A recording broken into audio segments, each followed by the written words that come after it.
Labdien, vīnmīļi! Atrodamies atkal vīna bārā Molto, lai apstiprinātu vai apgāstu kārtējo vīna mītu. Un šoreiz par to, vai biezāka stikla un smagākā pudelē ir kvalitatīvāks vīns. Salīdzināšanai es izvēlējies 3 brīnišķīgus vīnus.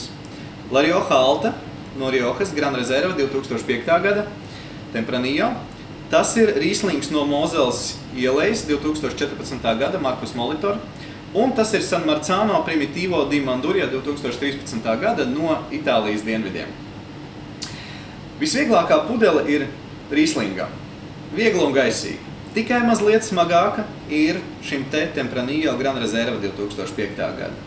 Un ļoti smagnēja, ļoti bieza stikla pudele ir šim te San Marzano Primitivo di Manduria.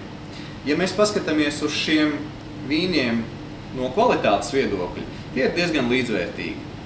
Pudelē šis te Tempranillo izdzīvos 15, 20, 25 un varbūt pat vairāk gadus.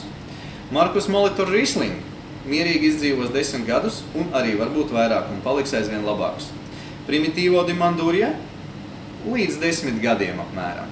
Līdz ar to arī mēs nekādi nevaram runāt par šo te vīna kvalitāti un spriest par to, kādā pudelē tas ir iepildīts. Īstenībā tas nozīmē tikai to, ka ražotājs ir ieguldījis vairāk līdzekļus šajā te tarā un pudelēs, kurās viņš pilda šo te savu vīnu. Un nekāda sakara ar vīna kvalitāti šim te vīna mītam nav.